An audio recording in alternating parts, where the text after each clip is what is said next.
Both are not same. Balayya Babu dialogue గుర్తుందా మీకు? Millennials genset తరాలను గమనిస్తే సరిగ్గా ఇలాగే అనాలనిపిస్తుంది.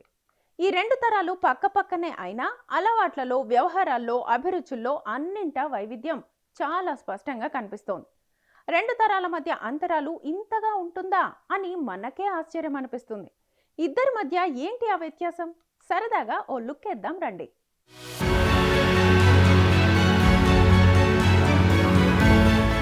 ప్రతి తరం అప్పటి సమాజంలో దొరికే వనరులు, అభివృద్ధి చెందుతున్న సాంకేతికత ఆధారంగానే జీవన శైలిని రూపొందించుకుంటుంది. ఏ తరం మరో తరంలా ఉండదు, దేనికదే న్యూ వెర్షన్లా ఉంటుంది. 1981 నుంచి 1996 మధ్య పుట్టిన వారిని మిలీనియల్ అంటున్నాం. వీరు అనలాగ్, డిజిటల్ మధ్య పరివర్తనం చెందుతున్న ప్రపంచంలో పెరిగారు. వీరి బాల్యానుభవాలు ఇప్పటి జెన్జెడ్ తరానికి కాస్త నాటకీయంగా అనిపించినా అది వారి జీవనశైలి ప్రత్యేకత అనే చెప్పాలి. చూడ్డానికి చిన్న అంశాల్లా ఉన్న తేడా మాత్రం భలే ఉందే అనిపిస్తుంది.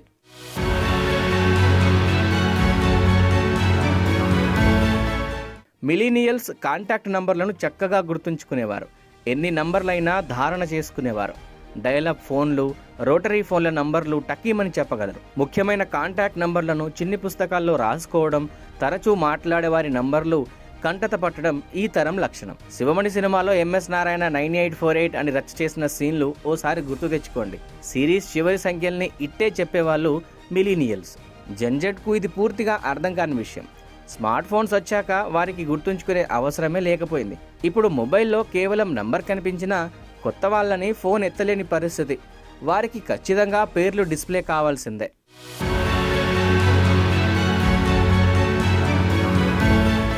కెమెరా మెయింటైన్ చేయడం మిలీనియల్స్ తరానికే పరిమితం.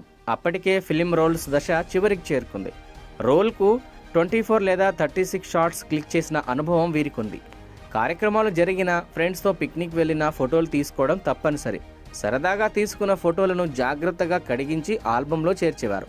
అప్పట్లో ప్రతి ఇంట్లో సైజుల వారీగా ఆల్బమ్స్ ఉండేవి. ఇంటికి ఎవరు అతిథులు వచ్చినా వాటిని విధిగా చూపించేవారు. క్రమంగా డిజిటల్ యుగం వచ్చాక రీల్స్ మాయమయ్యాయి. ఇప్పుడు జెన్జెడ్కు సర్వం స్మార్ట్ ఫోనే. సెల్ఫీల యుగం వచ్చేసింది. సెల్ఫీల కోసమే సందర్భాలను సృష్టించుకునే తరం ఇది. ఇక తీసిన ఫోటోలను ప్రింట్ చేయడం వీరికి అవుట్ ఆఫ్ ఫ్యాషన్.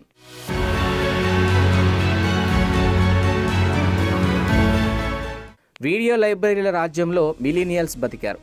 వీకెండ్ వస్తే చాలు వీడియో లైబ్రరీలకు వెళ్ళేవారు. గంటల తరబడి వెతికి ఇష్టమైన సినిమాలు తెచ్చుకుని చూసుకునేవారు. మీరొకసారి ఏప్రిల్ 1 విడుదల సినిమాలో చుక్కలు తెమ్మన్నా తెస్తాలే పాట మనసులో వేసుకోండి. వీడియో క్యాసెట్లంటే ఏంటో తెలిసిపోతుంది. క్యాసెట్ల నుంచి డిస్కులకు మారడం, డిస్కులపై గీతలు పడకుండా జాగ్రత్త వహించడం, ఇవన్నీ ఇప్పుడు కేవలం ఫ్లాష్ బ్యాక్ దృశ్యాలే. జెన్జెడ్కు అంతా అరచేతి వైకుంఠమే. స్మార్ట్ ఫోన్లో గంటల తరబడి కాలక్షేపం చేయడం వీరి హాబీ. ఓటీటీలన్నీ అందులోనే ఉంటాయి. కొత్త సినిమా ఏదొచ్చినా వెంటనే చూసేస్తారు. వీరితో వీడియో డిస్కులంటే ఏంటి కాకిగోల అంటారు.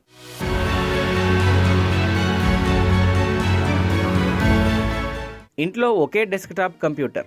అన్న, తమ్ముడో, అక్కో, చెల్లో ఇద్దరూ తరచూ కంప్యూటర్ కోసం గొడవలు పడ్డం, ఆ తర్వాత ఇద్దరూ ఓ టైం టేబుల్ రాసుకుని దానికి కట్టుబడి ఉండడం అప్పటి అందమైన అనుభవం. హోంవర్క్, గేమ్స్ లేదా చాటింగ్ దేనికైనా వేర్వేరు టైం స్లాట్స్ నిర్ణయించుకునేవారు. ఇప్పుడు అలా కాదు.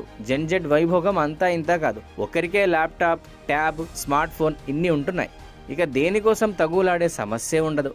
అలాగే మిలీనియల్స్ హోంవర్క్ కోసం, ప్రాజెక్టుల కోసం బ్రిటానికా, వాల్యూమ్స్, అట్లాస్ తదితరాలను ఆశ్రయించేవారు. జెన్జెడ్కు వికీపీడియా, గూగుల్, ఏఐ అందుబాటులో ఉండడంతో ఏదైనా క్షణాల్లో సమాచారం తెరపై ప్రత్యక్షమైపోతుంది.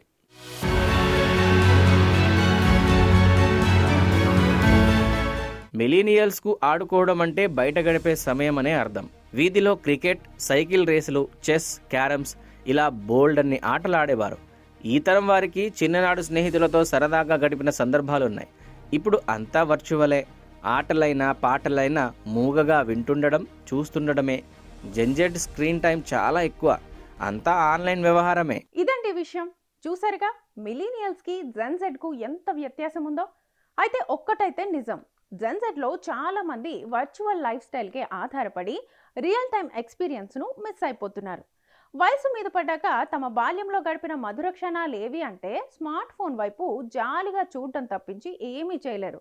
అందుకే తరం మారొచ్చు కానీ మనిషి అనుభవం మాత్రం వాస్తవికతకు దగ్గరగా ఉండాలి. ఏమంటారు?